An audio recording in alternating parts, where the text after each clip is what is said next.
Okay, so today I'm going to talk about one-sided limits and why we use it. Okay, so let's see we have a function f of x and it is represented in this graph by this line, let's say, and I want to know the limit of f of x as x approaches a. Okay, so a is a point on the x-axis. I want to see the value of f of x, which is also the y on y-axis. So I want to know the value of y when x approaches to a. Okay, in order to answer this, I need to know two things. Okay, and they will help me to be sure that the answer that I'm getting is correct. Okay, so it's a technique.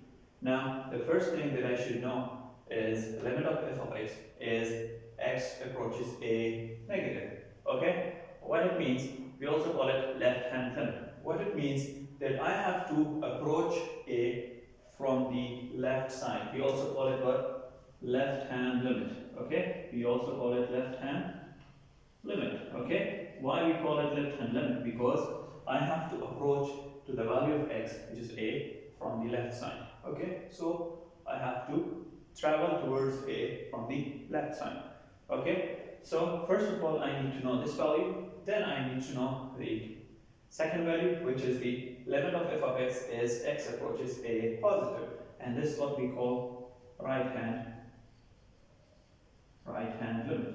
Okay, and what does it mean is I want to approach towards a but from the right hand side. Okay, so I'm getting closer and closer to this. So let's see. Now I'm coming from the left side. Okay, as I get very close to a, okay, I can see that the value of y or f of x, it is equal to L. Let's suppose this is equal to L. Okay, now I'll try from the right hand side. Okay, I'm getting closer and closer, and when I get really close to it, this means here this value, which is also equal to L. Okay, now I am in a position that I can answer this because I know these two. Now, when the answer of both of the limits, or when the limit of both sides, let's say the left-hand limit is equal to the right-hand limit, then I can say that the limit of this function f of x when x approaches to a is equal to L. Okay, now you might be thinking that why are we doing it? Because we are getting the same answer, right? I'll give an example here.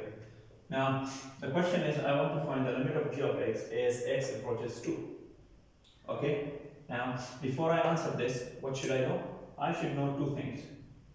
The first thing is, I should know the left-hand limit and the right-hand limit. So, the left-hand limit is going to be limit of g of x as x approaches to negative, right? The left hand.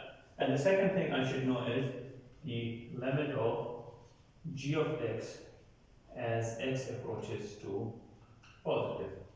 So if I get the values for these two, then I will be in position to answer this. Before that, I cannot answer. Okay, so this is the function represented by two lines. It's not a continuous function. So let's start from here. Now I want to reach to 2. This is 2, right? So I have to move from the left side, right? Now I'm traveling towards left and I reach here. I know it's not defined, but I don't care about the f of 2 because I want to talk about the f of when x reaches to 2. Okay, so here the limit of g of x is at x approaches to 2 from the left hand side. I can see it is equal to 4. Okay, now how about this limit of g of x as x approaches 2 positive from the right hand side?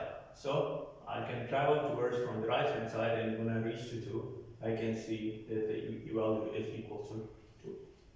Okay, now this value is different than this, and my actual question, which was I have to find the limit of g of x as x approaches 2. Okay, now I'm not able to answer this. I can say this does not exist, right? Because when I come from one side, it's giving me one value. When I go from the other way, it's giving me a different value. So the limit of g of x as x approaches to does not exist. And how did I know? These guys, they help me with it. Okay, so this is a technique, one-sided limit. It is a technique that is used to find the function at a certain value. Okay.